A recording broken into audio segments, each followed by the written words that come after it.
women with deeper skin tones have to look up to, huh? Lupita? Yeah, name another one. Nyong'o? Hi, hello, annyeong. It's me again, Lea Mathilda, coming at you with a new video. Today's topic is going to be on colorism. I know it's a very risque topic because it affects way too many people, so I thought that I would try to get into it. I guess open my eyes to it. So without further ado, let's just get down to this video, people. So colorism, as a definition that I found on the internet, means a prejudice or discrimination against individuals with a dark skin tone, typically among people of the same ethnic or racial group. Meaning that if you're darker, you're the bad guy. If you're lighter, you're seen as prettier, as smarter, and as better. And colorism is not racism, it's the brother. Honestly, I have been first introduced to this word while watching an episode of Blackish, and I've seen this episode I think 4 times. I think it's season 5, episode 10, where they talk about colorism, where the darkest person, who is the youngest daughter, Diane, that she was not put in a better light in the picture so that you couldn't even see her. And then they started this whole argument about colorism in that episode. And yes, I know half of the cast is light-skinned, but this is not what we're talking about here. I didn't know before I saw the episode that this was indeed a true issue. And you can see this colorism thing outside of our culture, outside of my culture. Asian people have that shit as well. For K-pop, for example, you have to be a certain skin tone. You have to be as pale as possible to be seen as beautiful. Some people use filters, some people use very light makeup. Same thing in South Asia as well, where Indian people, oof, have you seen people in Bollywood with a darker skin tone? No, man. In a video of BBC 3 that was posted in 2018, 2 black girls and 1 Indian girl with a darker complexion talked about colorism that they face in real life happenings, and I really think that you should watch this video. The Indian one talked about the Indian culture, where there is songs in Bollywood that say how beautiful the light-skinned girl is and everything, while in the black culture you had rappers doing the exact same, dehumanizing dark-skinned people and just making them feel worse. Yeah, right, it's your man Jay. They had also mentioned the way that there's only 1 shade of black in a drugstore and like 20 shades of beige. And I know I shouldn't laugh, but I haven't worn I haven't worn any concealer in probably 6 months because there is not my shade anymore in the drugstores that are near me. And I know it's a sad story, but I don't know, it's just so ridiculous that it makes me laugh, people. Little Mix's Leigh-Anne has done a documentary called Race, Pop and Power that I think you guys should watch, because she talks about the colorism she faces as a black girl in a girl group. And not only did she do that, but she talked about the struggles of other black women as well who were in the same industry, and even invited some of them to have a chit chat and talk about their experiences in this industry. Some of them talked about how there could only be 1 black girl in each company, how they were treated differently because they were the only dark-skinned person in the room and everything. Before you judge her for this documentary, watch it, because she says good things. Okay, she's a mixed girl. Doesn't she have rights to talk about it? So imagine if she hadn't used this power and influence that she has, she would have been judged for it. But when she uses it, she's judged for it as well. So let a girl breathe at one point. I think colorism is a big problem that needs to be talked about, since it's literally clearly right in front of us. Lighter skinned women are the representation of the black community in everything you see. You can see them in magazines, in TV shows, in movies. But why didn't they think of putting other complexion in the media as well? If you want representation, there's literally so many different shades of black, it's ridiculous, people. but in a good way. Because this whole concept of colorism and the lighter the better has been freaking normalized. It's not normal, it has been normalized. And I'm not gonna lie, when I was younger, I wanted to be lighter, especially since I had been a fan of Zendaya's for literally all my childhood. But imagine if there was a chance for us to see people like Normani, Aja Naomi King, Florence Kasumba, Ryan Destiny, and freaking Issa Rae everywhere, like in movies and everything. The power that this show slash movie slash whatever would hold.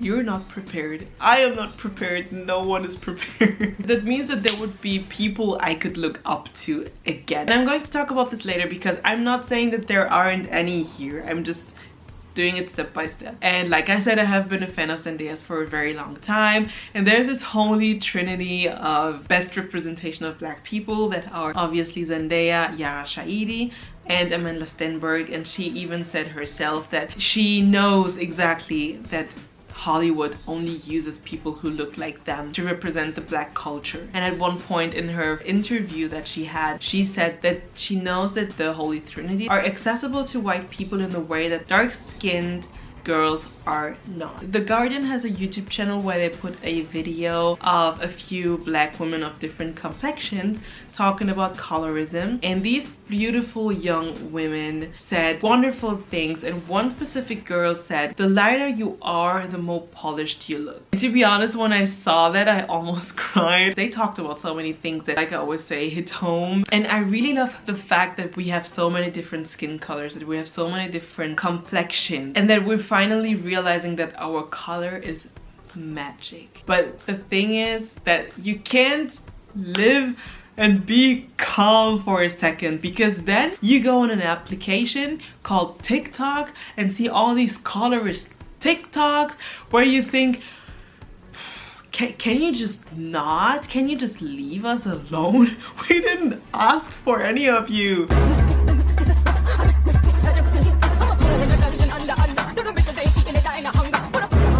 How is this a trend? I remember, I know, I had a preference for a very long time. I think until last year, but that's for another day. At one point when I realized how stupid this was, I cannot hear this word anymore. I cannot hear it anymore.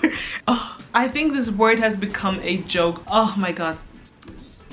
And you see how deeply imprinted this issue is by the way how people think and stereotype dark-skinned girls. They have a specific view on how a dark-skinned girl is that is absolutely far away from the truth. I remember one thing that never stopped going through my mind, and it's that one guy in my school, he saw me walking like in front of him and I could still hear what he was saying, and he said, "Damn, I would date her if she wasn't black." I don't know if that has something to do with this, but I just wanted to say it and let you guys, I guess,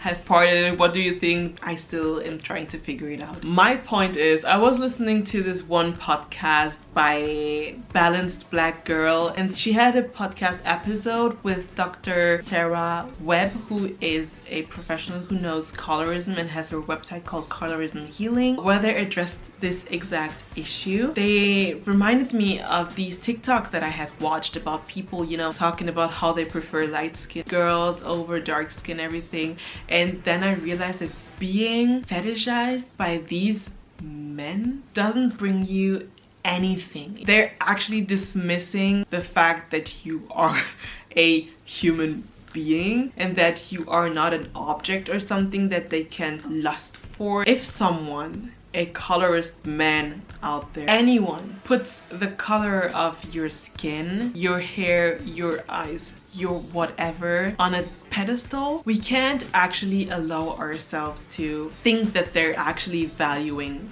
our blackness, our color, our race, our ethnicity. No, man. And one specific phrase was said in this podcast, that this issue can only be fixed if we all as black people start loving our blackness for what it is and loving who we are and being proud of it. And that we should trust that there should be love for the skin and name that we share, that there should not be any competition between any of us. Understand that you can experience colorism and racism and privilege at the same time. Cara Lowenthal from the podcast Unfuck Your Brain says it's not only black and white, there can be gray as well. There's not only one answer. And I think that this is all about self-care, the mentality to not let it get into your mind that we don't need someone to save the day than ourselves. It's at this point in my video that I need to address and talk about the women who actually bring a lot of difference into the scene, because I talked about how the Holy Trinity is representing black culture, but somehow it has started to progress with the years, that we see more representation in a good sense as well, because you know, all the TV shows, you had this typical family of the light-skinned mother, dark-skinned father, and mixed kids. But nowadays you see more people with even a darker complexion than mine, and I'm so proud of it. So I'm going to name these queens here a little bit. In Kay Sieber's book called Black Women Shattering Stereotypes, A Streaming Revolution, she mentioned a few of the women who have kind of defied the stereotypical idea of the black woman. Obviously Lupita Nyong'o, the representation. Viola Davis from How to Get Away with Murder, Rutina Wesley from True Blood, freaking Octavia Spencer, Leticia Wright, who was the Wakanda girl, you know, Wakanda Forever, Black Panther. She's starting to get there too, people. And my personal favorite, Issa Rae. Girls, I'm obsessed with her. I think it's helpful to talk about an issue like that, to be more open about it. You know, like I said, opening my eyes to colorism since I wasn't really aware of it before. But you know, talking about this colorism with people, making people aware of its existence and that it shouldn't be there, is already a step in the right direction, which is why I'm sitting here. I don't know who is going to watch it. I don't know if you can get something from here, but there is place for all of us out there, and you can see progress being done every single day by people understanding that you don't need to hate lighter or darker skinned women because it's a trend on TikTok. Because I didn't mean to do that either. But you don't know what this person goes through, or this person. Don't let this misogynistic and patriarchic mentality that has been imprinted in our brains take over and make you literally this hateful human being that the world wants us to be. No man. And don't normalize bad behavior, bad thought, and all these things that you see people talk about on the internet right now. Throw a shoe at that colorist guy that says that dark-skinned women are too ghetto or whatsoever. Flip your hair at those who don't value your race and the people who are darker than you. Let's thrive in self-confidence and just enjoy being black, being who we are. Let's be in a union. I think this is the best thing that we can do. It's not easy. I'm not a stupid girl. I know that it's not easy, but you can always do something for it. So I think that this is about to be the end of my video, because I feel like I have informed myself a lot on this subject, and I would like for you guys to know a bit about it too. If you have other things that you know and that you want to share, my comment section is free always. Thank you for watching. Stay safe, stay alive. Please subscribe, and see you in my next video very soon. Adios. No more colorism. No more colorism. No more colorism. No more colorism.